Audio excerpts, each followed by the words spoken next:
Oh, I didn't put WPGCast.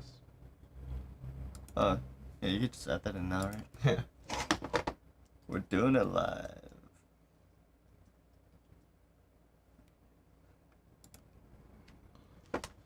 Alright. So, we are live. Should we start with the date if we're incorporating that in the title? Sure. It's October 4th, 2020. Welcome to the WordsPerGameCast. It's a show that we do before the gaming segment of our stream where we talk about... The pre-show segment. But it's a pre-show that can go a while. podcast. Yeah. I'm Dotcell. And I'm Kamado. And together we make up WordsPerGameLive, and today we're going to talk about Runeterra. Yeah. Yeah, so there was a post today talking about how they're going to be updating the game in the future. It's the second half of like a mini expansion, which is like the new way they're rolling out the expansions. Because I don't know, I think I've played a lot more Runeterra than you. Yeah, I've played much less Runeterra. But this than is Kamado has. this is also like from the perspective of two people who aren't like totally like super invested in the game. But the first big expansion was the Bilgewater one, and that was I think a lot bigger. But instead of I think they made a statement saying that instead of having like one big expansion every 6 months, it'd be more healthy for the game if they just did like these mini expansions split up over longer periods of time, shorter periods of time. So this is the second half of like kind of the Targon expansion. Oh, Yeah. so this is like being added onto the Aurelian Soul set or whatever? Yes, it's supposed to be like the second half of that set, I believe. And that's when they're adding the new mechanic? Yeah. Oh, that's interesting. And it looked like they were also doing some stuff about the tournaments, but do you want to go to that later or just... Yeah, let's feel do like we're not everything gonna- okay. one in turn, because the title drop was the new card type, right? Yeah, landmarks. And that's probably going to be the most interesting thing. Yeah. So, they revealed a new card type. Sorry, before you get into it, I just thought it was funny because like in the video they're clearly called landmarks, but like the expansion's called monuments of Targon, monuments of something, right? Oh, yeah. What was it called? Monuments. Oops. Here, I could look it up. Are Legends of Runeterra. So I was like, oh wait, are they called monuments? Are they called relics? Yeah, it's actually really confusing from what they're called. They're monuments of strength. There it is. Yeah. Yeah. But It's like, oh, okay, so not monuments though. yeah, the monuments are landmarks, I guess. I mean, it kind of makes sense. Yeah.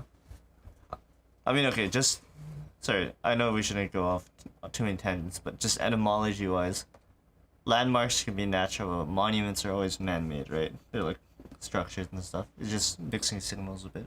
I mean, I guess a landmark could be a monument, but that's besides the point. So what are landmarks?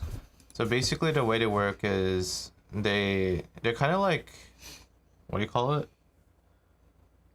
Field effect cards? Yeah, they're like persistent. Yeah, they're like the field effects from Yu-Gi-Oh, where they kind of just have an impact on the field and can't really be directly interacted with. Yeah. So introducing landmarks are played like a unit but can't attack, block, or take damage, and just have a persistent effect. The biggest cost is that they actually take up a slot on the board. That's what it looked like UI-wise. They didn't confirm that one way or the other, but everything that they showed from gameplay suggested that. Yeah, and so this one's like round start, kill your most expensive ally to summon an ally from your deck that costs one more. For Yu-Gi-Oh, the field cards had a specialized slot for them. And you can Was there only a have limit? you can only have one out at a time. Oh, really? The next one you put out would override it. I see. But in this one, it looked like there wasn't a specialized slot, and they didn't say anything about whether they were unique. Like if it was a battlefield, if it was themed as battlefield, it would make more sense that you can only have one out at a time. Yeah. But they themed it as landmarks, so potentially you could just stack a couple of them. Oh, you mean like two? I mean, I guess so. They're not the same. I'm pretty sure that you wouldn't be able to. Maybe you could even put out multiple copies of the Yeah, same that kind of one. makes sense. It's kind of weird that the only way you could reliably erase things from your, like, what do you call this? Your RAM? Your playable RAM cards is playing above 6. Your bar. Yeah. You can't play on top of units before it's filled. Mm-hmm. Which is, you have the freedom to do that in Artifact, right? What? Just play on top of units before it's filled. In 2.0? Yeah. You mean? Oh, yeah, you can do that. Yeah. But in any case, this is kind of a shift from the game. Well, like, what it represents in the game is, like, you now have a class of cards that can have a persistent effect across turns. Mm-hmm. That probably won't be able to be directly interacted with unless you have, like, pure, like, Like, you'll need really... cards. No, you can use... Certain other cards are updated for it, they said. Like, destroy target landmark, that kind of thing. Yeah, where was it? Isn't this somebody else's update video? Oh, no, it's the official one. Okay. Please. The effect is cool. Yeah. I mean, all of their effects are really nice visually. Yeah. Hold on, I'm just waiting for it to... I've seen the graphical effect like 3 times.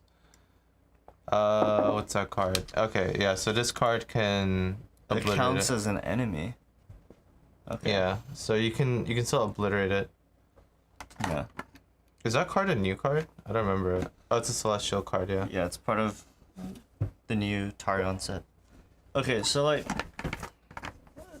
I guess to move outside the context of Runeterra, because I guess we're more...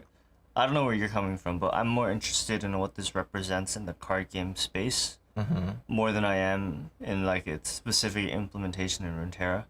Because, like I said, this is kind of the perspective of 2 people who aren't, like, super committed to Runeterra. Like, we like card games in general. Right. But...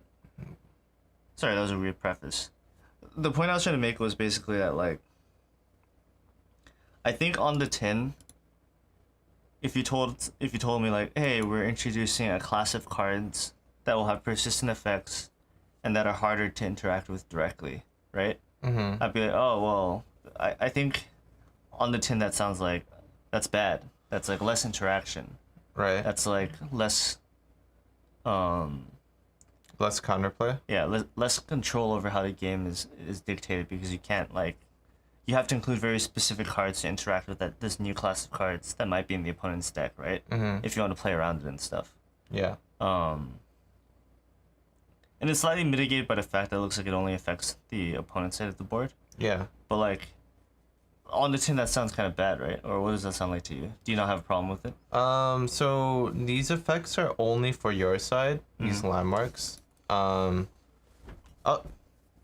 I don't think it's bad that you can't attack or interact with a card that's being played. It does feel like a shift from how Runeterra has kind of been designed before, where it felt like kind of no matter what is played, it can be interacted with. Like, if I play, like, a big minion on board, then, like, they can choose to obliterate it. Wait, does obliterate just destroy Tryndamere? Yes. It doesn't even count as... Wow, that sucks. Anyways, but I think it's actually better to not have everything be interactable, because it makes it easier to play the game. I mean, think about it this way. Like, as opposed to, in this game, you try to play a card, and when I played it way back when, I tried to play, like, a flashy card effect, and it got denied. And I remember getting so irritated at that happening. He was like, oh, okay, so I should have played around that and known that they were going to have a deny in advance. So, but basically what was happening was I had a big flashy spell effect I wanted to do. I played it, and it just immediately got taken out. Yeah. I remember there was this other card where I think you needed, like, all uniques in your deck or something, and you got to summon, like, this really big dude. Was it, like, a 20/20? Oh, the cat thing. Yeah, there was, like, a cat card that you could summon after doing a lot of steps. And I remember you built a deck doing that. You summoned it, and it got denied or something, or like you can't summoned deny it. creature cards. Sorry. You summoned it and it got immediately killed, and then you tried to prevent it from getting killed, but you just kept trying to remove it over and over again. It is a spell that. It is a spell, right? Yeah. When you summon it. I think it's a spell that summons the monster. Yeah, I might be wrong here, but I was just aware. I mean, there's like segment. Actually, the core mechanics wise, Runeterra does kind of push against that issue a little bit by just having like the attack cycles. Like, first it's like only one player can attack during this turn, and then it's the other player's turn to attack during the next turn. Because you get like a pseudo safety if you play your big ticket card at the end of the opponent's attack turn. Because then when it swings back over, it's your turn to swing in. So it's safer if you play at the very end of their attack phase. If that makes sense. Wait, is there no way to save initiative in this game? Does the attacker always go first? Yeah. No matter what? If it's your turn and you have the little swordy sword that shows that it's... So it doesn't matter. Attack. So there's no way you give up initiative if you're attacking the next turn? Unless you do a different action, yeah. Okay. But I think it's good to have cards that you can just play and it's fun. And you could actually rely on it happening rather than having to attach an if condition on the end of everything. The quick point I was going to make was that, like, on the tin, like, if you were to tell me this, like, a couple of years ago, I'd be like, yeah, that doesn't sound good. Like, the more means of interaction that you can have with the opponent, the better, right? If you lock that out, that's, like, anti-fun. And, like, the examples I would have cited would be, like, I don't know, hexproof in Magic the Gathering and stuff like that, right? Right. Where it's like, all right, so now, like, all my spells don't work on this card. Great. Like, that's... I mean, they can't target the card, but that doesn't sound great at all. But, like, the thing that kind of turned me on that was Gwent. Like, the first version of the standalone Gwent game, before they, like, dramatically reworked it. They had, like, a classic card called gold cards, right? And all gold cards were basically, like, hexproof. Which, I mean, you couldn't, like, target them with any spells and stuff, except for very specific ones. Could you target them with, like, abilities? No. They're basically, like, untargetable. They're basically, like, you play them and they're big boy effects off. And that felt really good, I remember. So it was, like, guaranteed that you get the value from the card, essentially. There were, like, one or two other gold cards that could kill other gold cards, that kind of thing. Yeah. But, like... most of the time, like, you play your gold card and it was, like, your linchpin that wasn't being taken out. And, like, there was, like, a bit of a bluffing game because of the way it works, but we don't have to go into that. But just the core idea that, like, when you play your gold card, it's very hard for the opponent to remove. And you both have gold cards that are kind of shaping the game. Yeah. That felt really good. And I was, like, I was really surprised because I was, like...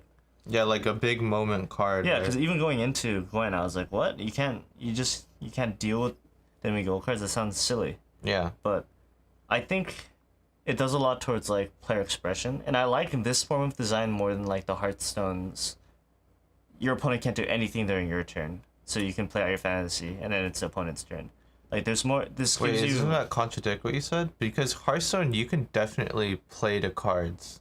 Yeah. You can play all the big moment cards. Yeah, like... no, that's really good. I'm saying that, like... oh, you prefer that? I think that idea is really good because it just makes it feel more fun. Yeah. But what Hearthstone sacrifices in its core mechanics is that it kind of simplifies the game because there's less interaction you could do during your opponent's turn, right?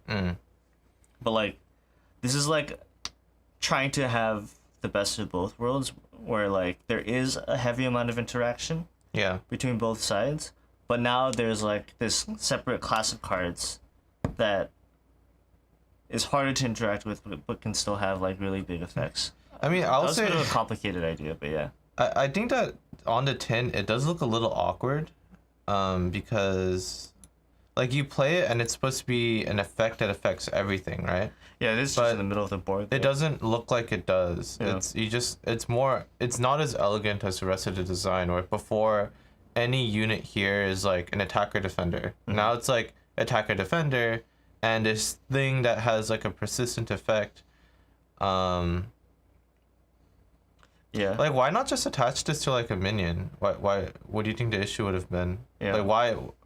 No, like, actually. You mean like a 0/0 minion or something? No, not a 0/0, because you can't have 0 health in this game, right?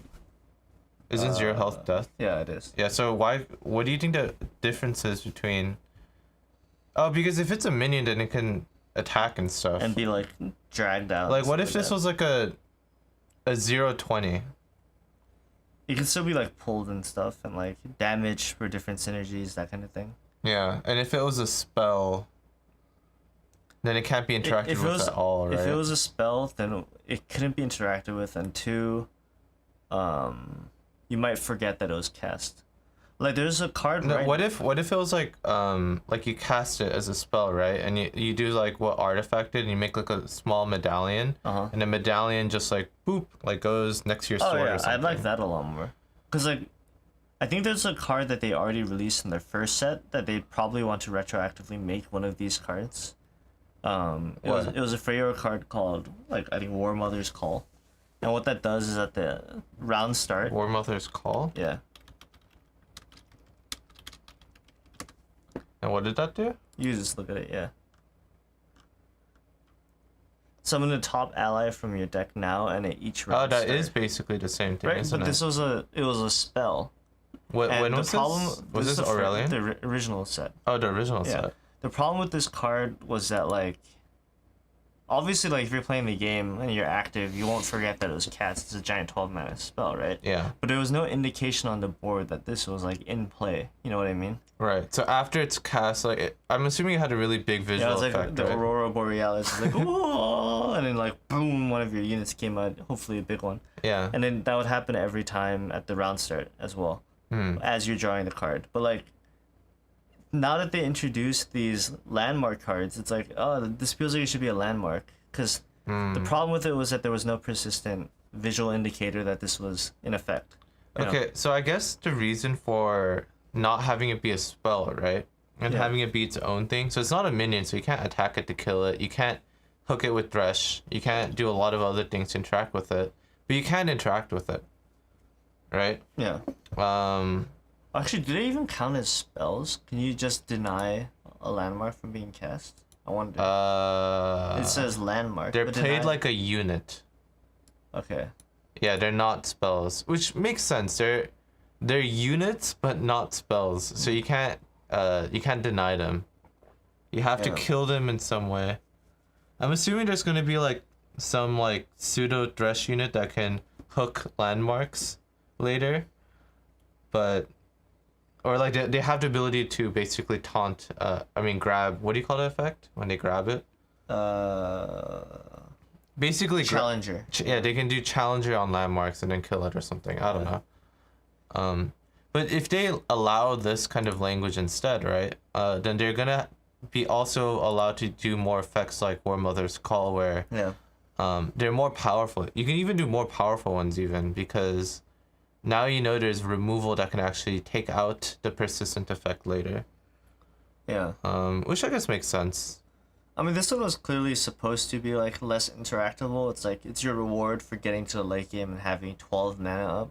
Yeah. But like. Okay, so one side note, right? The last time they did something like this, or like the last effect that I remember being like this was Aurelian Soul, right? You mean what do you mean? Like an effect that triggers every turn. That's kind of like a end game win condition.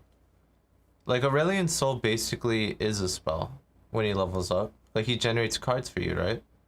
Like a celestial card every turn. Yeah. Well, why are you likening that to a spell? No, Just because it's a. Because like one other option they could have done is make it be similar to a different Aurelian Soul card, like a different hero or a unit that does functionally the same thing. But what happened was, for Aurelian Soul was he comes out with hexproof, right? Mm-hmm. Because he's like War Mother's Call. He's like a win condition in the end game, but he can technically be removed. Yeah. And because of that, his reward should be really, really good. But then he starts to warp the entire game around himself because because he's just this value generating machine. It almost feels like a what's that called? Like the balloon where you float an idea to like see how the community reacts. Oh, I don't think it's a balloon. It's something balloon, isn't it? A weather balloon? Idea balloon? Like they're testing the idea out. Yeah, because like testing the waters. Aurelian Soul feels like, what if landmarks were just units? Yeah. And we gave them like hexproof or something, so they were harder to remove.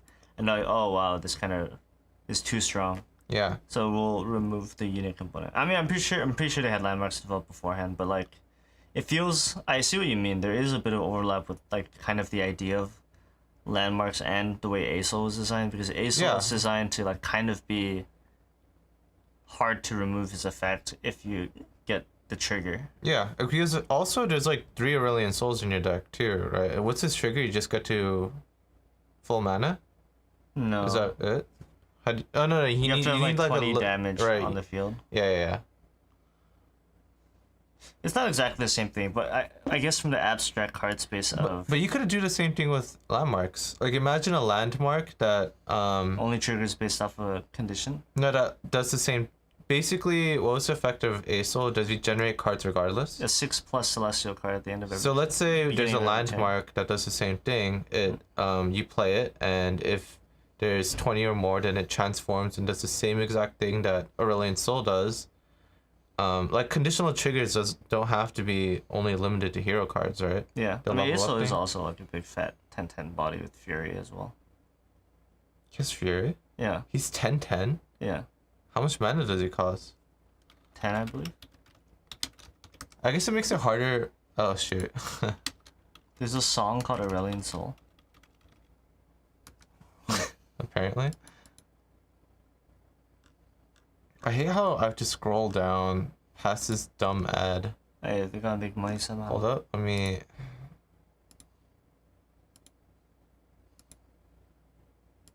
So annoying. It's taking more time now. But it'll save time in the long run. You imagine how many layers of this is there? Returning to his wiki quite often.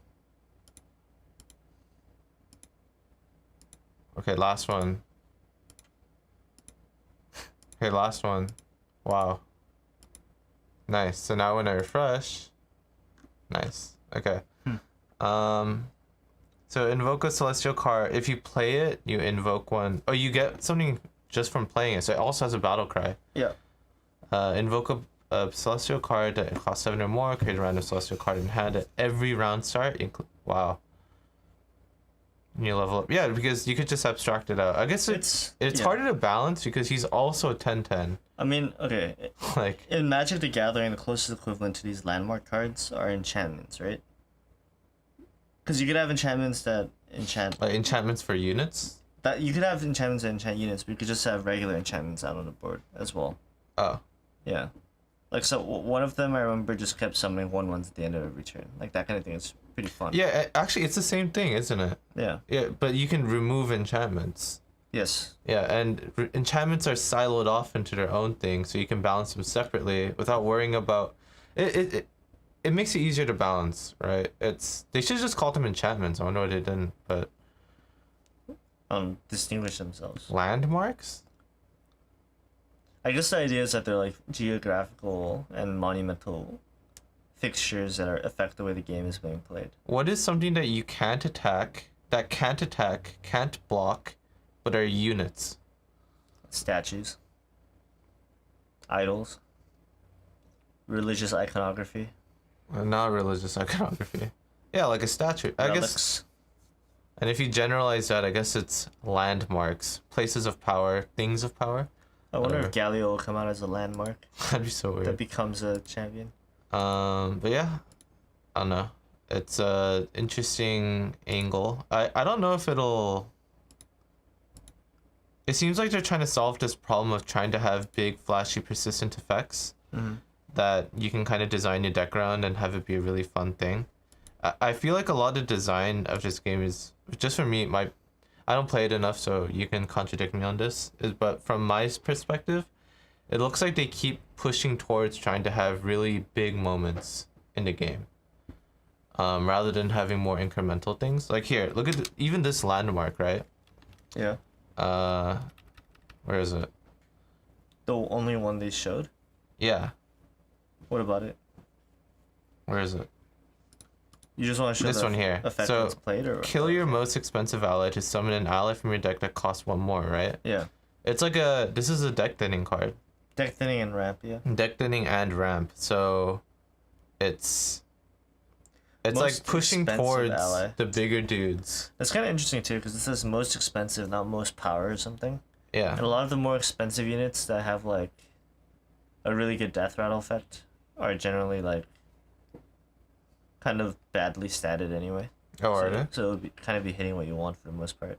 Also, what happens if there's two of the same one? same expense? I think usually it just